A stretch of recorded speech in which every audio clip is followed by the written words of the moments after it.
Hello, good morning, good afternoon, good evening, and welcome to the Events 101 Fireside Chats.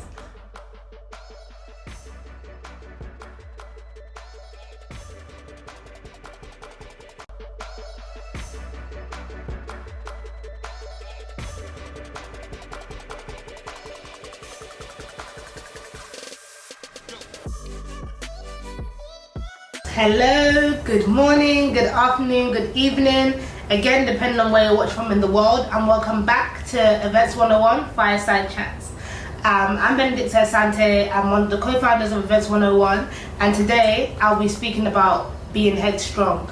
And I named it Headstrong because mental health is something that is quite important to me, and as we come out of the COVID-19 pandemic, I think we enter into a different type of pandemic, which is the one of mental health, people battling with themselves. And as we saw last week, I spoke about who are you, what are your traits, and I think in the losing of self, you also lose your mind. Not necessarily that you're going crazy, but you the strength of your mind starts to deplete. So I think it was important for me to kind of have the conversation and bring it to light, the things that as an event professional you may face through your mental health. So a bit about my short mental health journey.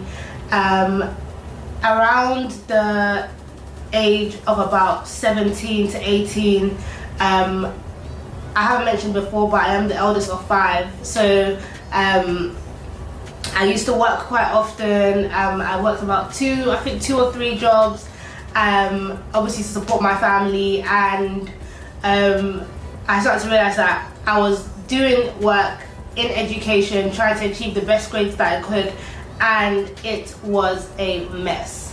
My social life was a mess. I still went out every so often, but most of my time was spent focusing on those 2 things, work and education. So when I kind of started to, isolate myself, I found that when I went to university, I wasn't engaged as much. When I went to school, I didn't really want to be there. I kind of just needed to rest.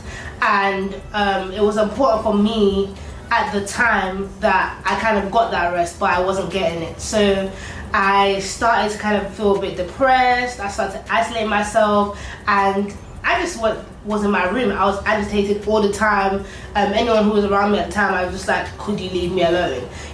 And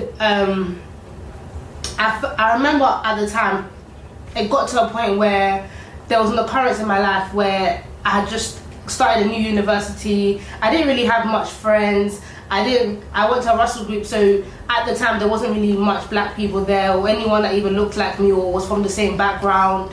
So it was really, really difficult. And it's funny that happens because I face the same thing when I come into the events industry, which is something that I've discussed with a lot of people, is that you come into the industry and you don't really see much people that look like me, or you don't really hear much people that speak like me. And it's funny looking back on the situation now, because it was a test at the time for what I was going to come into. And at the time I hated it. I was like, I hate university, I hate everybody. And I was so depressed, I felt like I wanted to kill myself. So I was just thinking, this is not working for me. I have a lot of work to do. I have money to provide for my family. My siblings are looking up to me to achieve something, and it was just a lot of pressure, which wasn't necessarily needed. So I remember a significant time when I went to go meet my friend in central London. If you've been to London, you will know of Westminster Bridge. So I went to go meet my friend at the hospital on Westminster Bridge. And as I was walking, I was just thinking in my brain, I'm going to jump off this bridge and that's going to be it. But then the battle came was, I can swim. So if I jump off this bridge, maybe I'll live because I can actually swim. But then funny enough, another one of my friends called me, which kind of distracted my mind. And we started having a conversation, and then I ended up at my destination where I was meant to be. And I refer to this story because I feel a lot of times when we're going through things under pressure, we forget that it's okay to speak to somebody else and kind of distract your mind. I didn't have a conversation with my friend that day about what I was going through. The conversation was completely different. I think we were talking about food, which is what we love. So we were talking about food, and I was completely distracted. And I used that short story to just kind of relate to people that come into the events industry now, especially young people, because you come into the industry, and as I've discussed with a lot of people, is there's not that many black people in senior positions. There's not that many young Asian people actually in the corporate world, for example, and that can often be disheartening because I don't see anyone that looks like me. How do I know that I can get to that space? And obviously the pressure that you sometimes put on yourself, that's saying, oh, I want to reach this space and it's personal ambition, I want to achieve this and I want to achieve that, kind of often leads you to being disappointed when you don't achieve it. And on the journey to mental health, I think it's important, as I said in last week's session, that you know who you are, you know your capabilities, you know your strengths, you know your weaknesses, because the only way I really believe that I came out of being depressed and, you know, having to feel like I wanted to kill myself, I feel like I was under pressure to achieve certain things, was literally two things. Was one, mental shift, and two, was actually knowing who I was. So I didn't believe that events was important. I didn't believe that my role had any technicalities to do with anything in society. But when we actually look at the history of events, it's gone back to the beginning of time. Even when your parents used to plan a little birthday party for you, that's an event. And even people's weddings and things like that, they've been having weddings since before Christ. So we look at so many religious books and cultural books, and we see that events have been happening since before we were even born.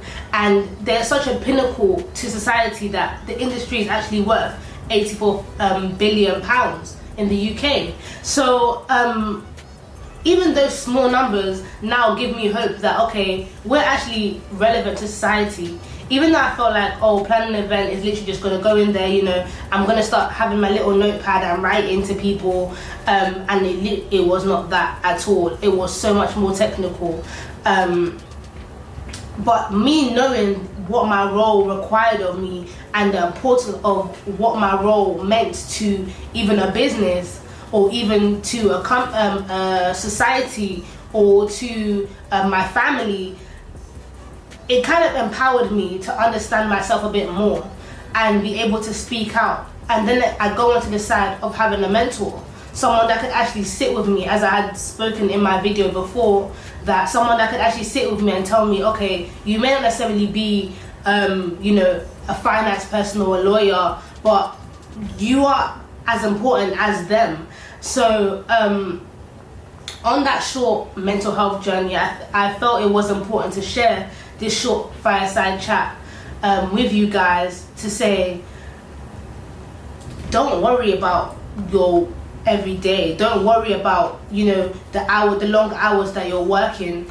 It is inclusive of what comes with your pinnacle. It's inclusive of what comes with you being so relevant. It's inclusive of what comes with the importance of your role. Because I wouldn't imagine, even at a junior level, someone would see themselves and think what they're doing isn't important. In a team setting, the person who does the admin is as important as the one who is in production.